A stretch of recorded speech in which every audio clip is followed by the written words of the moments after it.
میں اللہ رب العالمین نے جہاں اہل بیت کا ذکر کیا ہے وہاں اہل بیت کے ذکر میں حضور کی بیویوں کو امہات المومنین کو شامل کیا۔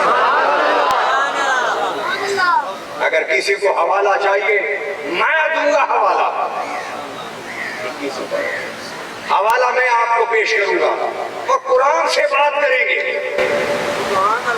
اہل بیت میں حضور کے داماد مولا علی ہیں، اہل بیت میں حضور کی بیٹی سیدہ کائنات ہیں، اہل بیت میں حضور کے نواسے سیدنا حسن اور حسین ہیں، مگر شاید ہماری ہی کوتاہی سمجھیے یا توجہ نہیں یا ضرورت نہیں محسوس ہوئی، قرآن کے سورۃ الاحزاب میں رب العالمین نے جہاں اہل بیت کا ذکر کیا ہے اس سے پہلے اور اس کی بعد میں ساری آیات میں امہات المومنین کا ذکر ہے۔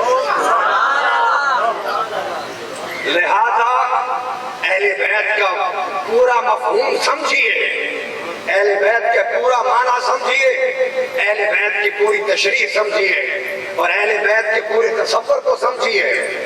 یہ سورۃ الاحزاب آیت نمبر 33 کا آخری حصہ میں نے تلاوت کیا تھا۔ اس سے پہلے سورۃ الاحزاب کا یہ رکوع یا ایھا النبی کل ازواجک، اے پیارے نبی صلی اللہ علیہ وسلم ارشاد فرما دیجئے اپنی بیویوں کو۔ ایک آیت یہ ہے، اس سے اگلی آیت میں کیا ہے؟ اس کی اگلی آیت میں یہ ہے کہ میں نے اے پیارے جو تیری بیویاں ہیں میں نے ان کے لیے بڑے بڑے اجر کو تیار کیا ہوا ہے۔ اس کی تیسری آیت ہے، اس رکوع میں ٹوٹل میرا خیال ہے 4 یا 5 آیتیں ہیں، میں تشریح نہیں بیان کر سکتا، میں تفسیر نہیں بیان کر سکتا، میں ایک بات کو مکمل کرنا چاہتا ہوں، سمجھانا چاہتا ہوں۔ میں کسی بھی مسلک کی تردید نہیں کر رہا، نہ ہی مجھے ضرورت ہے کہ میں کسی مسلک کی تردید کروں۔ ہمارے ملک میں استحکام کی ضرورت ہے، ہمیں ملک میں اتحاد کی ضرورت ہے، ہمیں ملک میں وحدت کی ضرورت ہے، ہمیں ملک میں نفرتوں اور لڑائیوں کے خاتمے کی ضرورت ہے۔ ہم خاتموں کی طرف آنا چاہتے ہیں، مگر میں اپنے اہل سنت بھائیوں کو، بیٹوں کو، بزرگوں کو، بچیوں کو، عورتوں کو یہ سمجھانے کا حق رکھتا ہوں کہ قرآن سامنے رکھ کے قرآن میں سے میں بتاؤں کہ اہل بیت میں جہاں یہ 5 تن ہیں وہاں حضور کی بیوی بھی شامل ہے۔ میں بھائی کسی کو نکال تو نہیں رہا نا، میں کون ہوں کہ اہل بیت سے کسی کو نکالوں یا کسی کو داخل کروں؟ کسی مولوی، کسی مفتی، کسی عالم کی یہ حیثیت نہیں ہے کہ وہ دین کو بنائے۔ ہم لوگ صرف دین کو بیان کرنے والے ہیں، دین بتانے والے ہیں، دین سمجھانے والے ہیں۔ دین دینے والا اللہ تھا، لانے والے جبرائیل تھے، اور دین بنا کے ہمیں دینے والے محمد مصطفیٰ۔ ان کے جانے کے بعد ہم میں سے کسی کو یہ حق نہیں کہ دین میں کوئی کمی کرے یا دین میں کوئی اضافہ کرے۔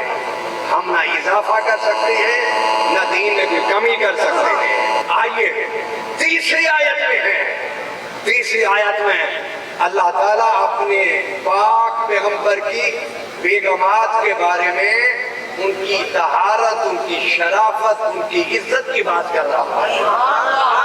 ارے عام مومن گناہ کے قریب نہیں جاتا، عام مومن عورت گناہوں سے بچتی ہے، زنا سے بچتی ہے، فحش سے بچتی ہے۔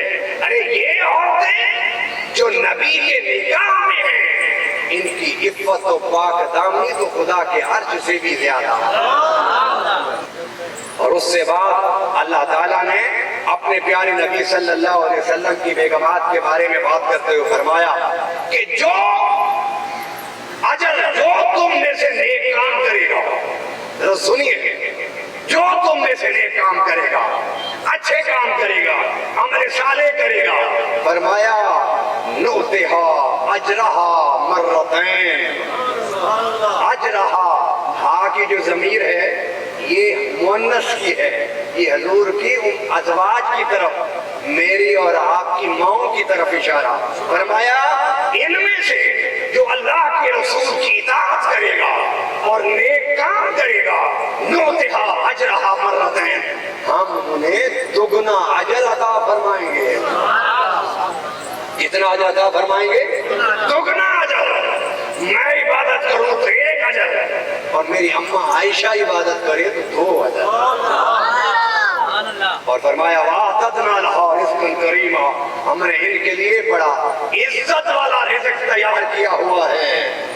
آئیے اس سے اگلی آیت پڑھیے اور اپنے عقیدے پر رقص کیجئے، جھومیے، ناز کیجئے، فخر کیجئے کہ ہمارے علماء نے جو ہمیں عقیدہ دیا وہ کتنا صاف، کتنا سچا عقیدہ ہے۔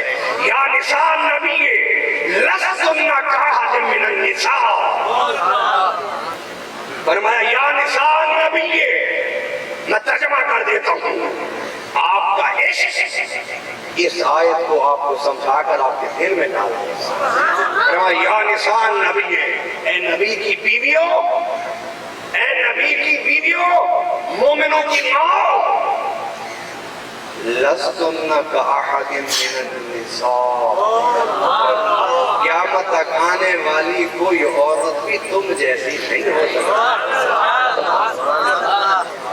قرآن کہہ رہا ہے، قرآن پڑھو گے تو رب کی توحید سمجھ آئے گی، وہ توحید نہیں کہ جس توحید سے نبی کی اہانت، نبی کی اہانت۔ حضرت آدم علیہ السلام کو رب نے کہا نا ملائکہ کو سجدہ کرو، تو سب نے سجدہ کیا، سب نے آپ ہی بولیے، جو نہیں کرتے سجدہ اللہ انہیں آج کے بعد سجدے کی توفیق دے دے، وہ بھی بولے سجدہ کر۔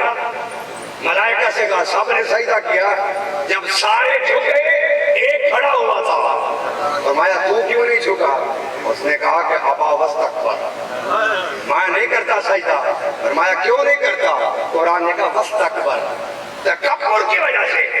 تکبر کیوں کیا اس نے کہا انا خیر منہ خلقتنی من نار وخلقتہ من طین، میں اس باب آدم سے افضل ہوں۔ کیوں اللہ نے کہا افضل؟ کہا کہ اس کو تو نے مٹی سے پیدا کیا، مٹی اٹھائیے اور 100ویں منزل پر اوپر چلے جائیں اور مٹی کو زور سے پھینکیں تو مٹی کدھر جاتی ہے؟ نیچے آتی ہے۔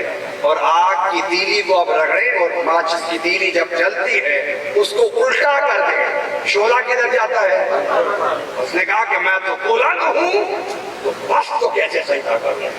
اللہ اکبر۔